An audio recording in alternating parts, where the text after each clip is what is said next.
Continuando con el tema de la corriente alterna, en este video vamos a hablar sobre el circuito resistivo, inductivo, capacitivo, la potencia en estos circuitos y vamos a empezar a hablar de potencia reactiva.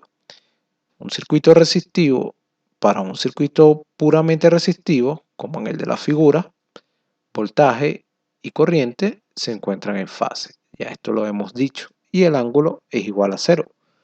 Como aparece en la figura siguiente, al sustituir el ángulo igual a cero en la ecuación de P, o sea, en esta ecuación, para una corriente y un voltaje senoidal, obtenemos lo siguiente. Aquí introducimos el valor del ángulo igual a cero y encontramos esto. Esto sería la potencia en un resistor. La potencia de vuelta a la fuente está representada mediante la parte de la curva debajo del eje. Estamos hablando de esta gráfica, la cual es cero en este caso. En este caso es cero. Y la potencia disipada por el resistor en cualquier instante T1 puede obtenerse simplemente de sustituir al tiempo T1 en la ecuación anterior para obtener P1 como lo indica en la figura. Aquí lo obtenemos, perdón. Aquí lo tenemos. Entonces, aquí tenemos la potencia entregada al elemento por la fuente, que es esta potencia. Y la potencia entregada, la potencia de vuelta a la fuente por el elemento, en este caso la resistencia, que es igual a cero. Tenemos la potencia promedio, la energía disipada, y podemos concluir que la energía disipada en un resistor simplemente es en forma de calor. Toda la potencia entregada a un resistor se disipará en forma de calor. Ahora, tenemos la potencia promedio. Recordemos que esta potencia promedio se define en watts. Y la potencia aparente, que ya la definimos, que simplemente es el valor RMS del voltaje y la corriente, y se define en voltio amperio. Esto es importante que lo repasemos. El factor de potencia se define como P entre S o el coseno del ángulo y es adimensional. Ahora, en un circuito inductivo, para un circuito puramente inductivo, ya esto lo sabemos, el voltaje adelanta a la corriente por 90 grados. Por lo tanto, en la ecuación que utilizamos igualmente para el resistor, tenemos lo siguiente. Aquí se aplica la identidad trigonométrica para escribirse en función del coseno. Sustituimos el ángulo igual a 90 grados. En el caso del resistor sustituimos un ángulo de 0 grados y encontramos lo siguiente. Tenemos esta ecuación, de la cual obtenemos esta gráfica. Tenemos dos periodos y tenemos que en este caso si hay energía de vuelta hacia la fuente por parte del elemento, lo cual encontramos esta ecuación para la potencia en el inductor, lo cual nos dice que el flujo neto de potencia del inductor puro es cero durante un ciclo completo y no se pierde energía en la transacción. La potencia absorbida o devuelta por el inductor en cualquier instante T1 puede obtenerse simplemente al sustituir T1 en la ecuación anterior. El valor pico de la curva BI B por I está definido como la potencia reactiva asociada con un inductor puro. En general, la potencia reactiva asociada con cualquier circuito está definida como B por I por el seno, que se define por volts amperios reactivos, o mejor dicho, bar, donde θ es el ángulo de fase entre el voltaje y la corriente. Entonces, tenemos esta definición de potencia reactiva. Aquí es la primera vez que mencionamos esta potencia.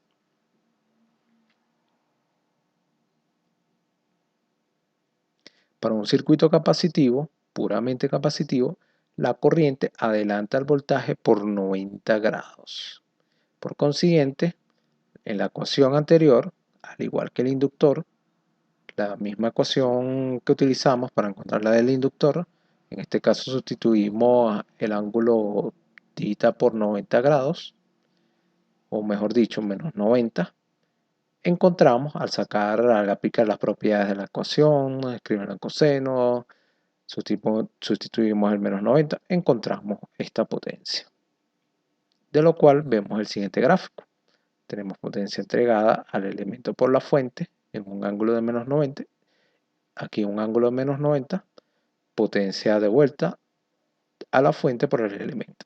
Esto quiere decir que la potencia entregada por la fuente al capacitor es exactamente igual a la potencia de vuelta a la fuente por el capacitor sobre un ciclo completo.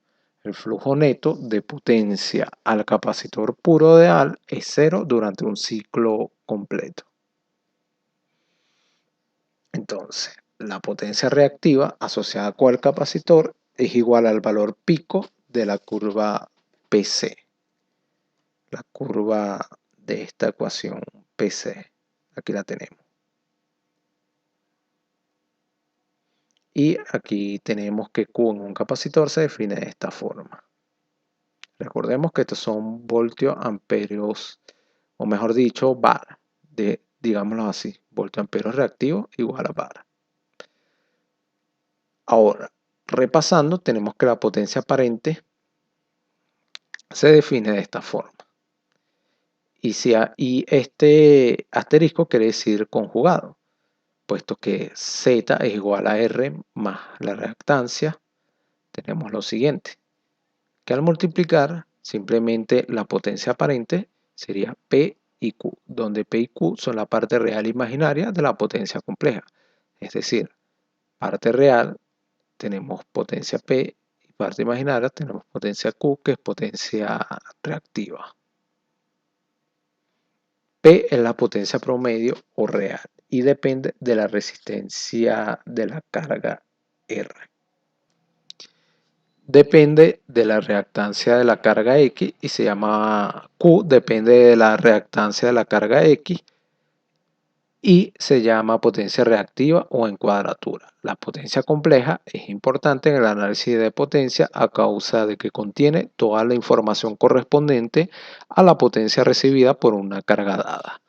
Entonces, tenemos que la potencia aparente, multiplicando el PRMS y RMS en coordenadas polares, tenemos el ángulo del voltaje menos el ángulo de la corriente. Al desarrollar esto, tenemos esto, de lo cual separamos. Tenemos potencia promedio y potencia reactiva. La potencia real P es la potencia promedio en vatios suministrada a una carga. Es la única potencia útil. Es la verdadera potencia disipada en la carga. La potencia reactiva Q es una medida del intercambio de energía entre la fuente y la parte reactiva de la carga. La unidad de Q es el volt ampere reactivo, como ya lo dijimos, o mejor dicho, var, para distinguirla de la potencia real y para distinguirla de la potencia real cuya unidad es el vatio. Los elementos de almacenamiento de energía no disipan ni suministran potencia, sino que intercambian potencia con el resto de la red. De igual manera, la potencia reactiva se transfiere entre la carga y la fuente y representa un intercambio sin pérdida entre la carga y la fuente. Cabe señalar lo siguiente. Si la potencia reactiva es igual a 0, en carga resistiva el factor de potencia es unitario. Si la potencia reactiva es menor que 0 en cargas capacitivas, el factor de potencia está adelantado. Y si la potencia reactiva es mayor que 0 en cargas inductivas, el factor de potencia está atrasado. Esto es lo que quiere decir lo que indicamos en uno de los ejemplos en los videos anteriores, que hablamos sobre un factor de potencia adelantado o atrasado. Así, la potencia compleja en voltiamperes reactivo, la potencia compleja en VA es el producto del fasor de la tensión RMS y el conjugado del fasor complejo de la corriente RMS. Como variable compleja, su parte real representa la potencia real y su parte imaginaria representa la potencia reactiva, como ya lo hemos venido diciendo en el transcurso del video. En resumen, ya que hemos hablado y hemos dado la definición de potencia Q o potencia reactiva, ya la hemos dado varias veces. Aquí tenemos un resumen para no confundir.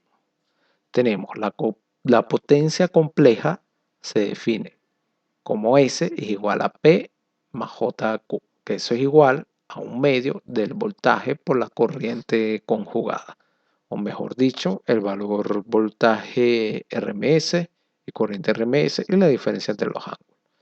La potencia aparente sería el módulo de BRMS y RMS, o mejor dicho, la raíz de P cuadrado más Q cuadrado. Esto se ve mejor en el triángulo de potencia del cual ya hablaremos. La potencia real simplemente es S por el coseno de la diferencia de los ángulos de voltaje y corriente. La potencia reactiva, S entre la diferencia por el seno de la diferencia de los ángulos de voltaje y corriente. Y el factor de potencia puede ser P entre S o el coseno de la diferencia de los ángulos de voltaje y corriente. S contiene toda la información de potencia de una carga. La parte real de S es la potencia real y su parte imaginaria es la potencia reactiva, como ya lo hemos venido diciendo. Su magnitud es la potencia aparente S y el coseno de sus ángulos de fase es el factor de potencia. Con esto termino el video. Ya hemos introducido un nuevo concepto que es la potencia reactiva.